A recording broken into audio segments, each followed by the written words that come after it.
Hey, Sabrina here, and this video is about how to follow up with your contacts. You've gone to a networking event, you've met some amazing people, and now you don't know how to follow them up. You don't know what to say. You don't know what to do. So I'm going to help you with that right now in this video. Stay tuned. Networking is essential to business, and so are your contacts. You want to have a power team who are good. You want to know how to be able to communicate with this team, and you also want to know how to just make new contacts anyway, for any kind of reason. So this video will help you in business, but it will also help you in general. Networking takes time, it takes effort, and it takes money. And I don't know about you, but you do not want to waste that. So watching this video will really give you the tools and equip you with the right information on how to follow up with your contacts. Now, first things first, you've gone to a networking event, you've got your little old business card, and now you don't know what to do. Well, what you do is you go home or to your office and you contact them within 24 hours. And you can follow up by any means. You can send an email, you can send a text message, or you can even call them. I would suggest calling them because hearing the voice, there's something about connecting with someone and then hearing their voice again brings them right back to where they were the day before. When you're communicating via email, first of all, they may not even get your email and they may not get your text. So you really want to be in the forefront of their minds by following up by a great phone call straight after that networking event within the next 24 hours. I would not leave it any longer than that, but if you do, don't leave it any more than 48 hours because each hour that's passing by, their memory is diminishing of you. They've probably met so many other people that day and they're just trying to get through their normal day. And it's very unlikely they're going to remember you the more time you leave it before communicating. So make sure you keep the momentum of that conversation going and contact them within 24, maximum 48 hours to ensure they remember who you are and what you spoke about. When you're following up with these contacts, it's great because it allows you to develop deeper relationship, a deeper understanding of one another, and understand the needs that they have as an individual in business on a professional level, but also it's a chance for you to express what needs you may have and what services you offer or what services you're willing to offer or you do offer, not willing, sorry, that sounded terrible, what services you do offer. You want to be able to get that message across. So doing that within a timely manner is fantastic, and that's why I don't leave too much of a gap if I was you. Now, in that message, when you follow up with them, you want to mention who you are. So you'd say, hey, my name's Sabrina, or my name is Beep, and we spoke at Beep event yesterday.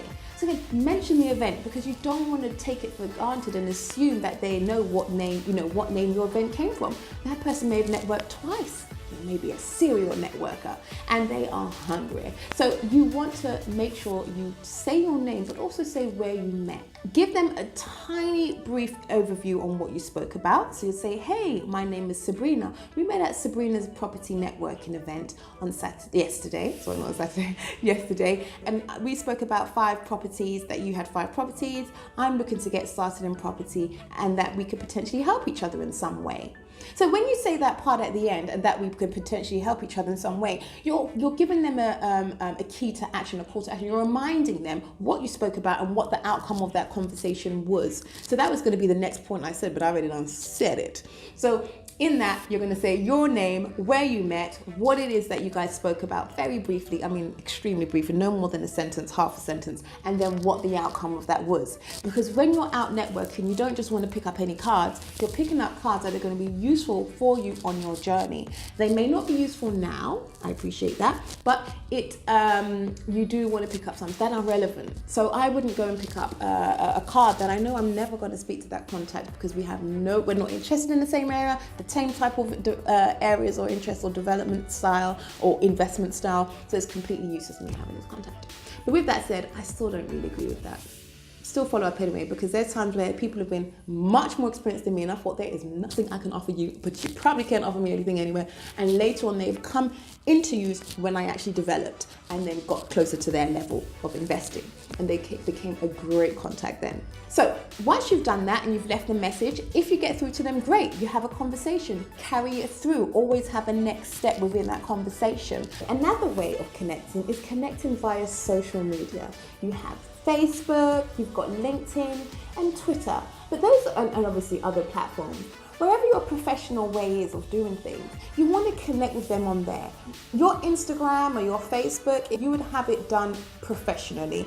I do not use my social media for personal use. I use my social media for professional use. So I would connect with them, or you should connect with them on your social media, because it's a shop front for you as an individual. You get to show yourself in a different light. So you've connected with them at a networking event. You said all this stuff about yourself. Now back it up. And that is what your social media will do. It will back that information up that you expressed whilst there about everything you said. This is if you're a business, mind you. If you're just an individual and you're getting started into property and you're not using property like that, then that's fine.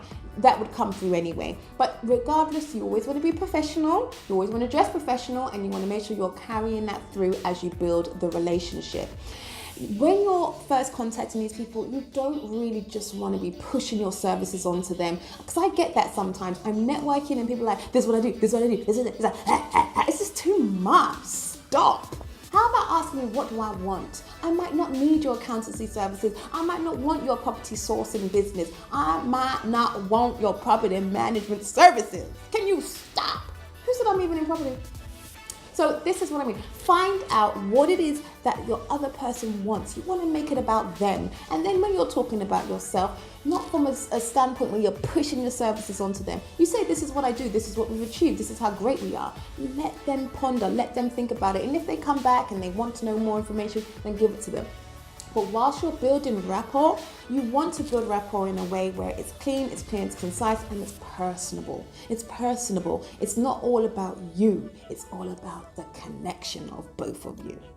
When you're sending out information, please try and have no spelling errors, no grammar errors. Keep it nice, clean, concise, and keep it short and straight to the point. You don't want to have an email that's like 2 pages long, because people are not going to read that. They don't have time. So you want to give them a nice, clean, straight to the point email. Hey, my name is this is where we met. This is what we spoke about, and I'd like to continue this conversation on this. Boom. And that's it. You just get in there straight to the point and say it. And you want to get some personality in there, build the relationship, and Bob's your uncle, you're ready to go.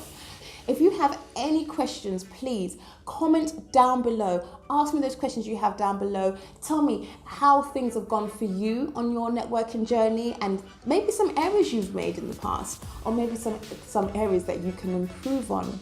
I'm here to help you grow. I'm here to help you find your way in property. I'm here to answer your questions and give you information within what I know, because I am experienced after all. But I don't know everything, but I know a lot.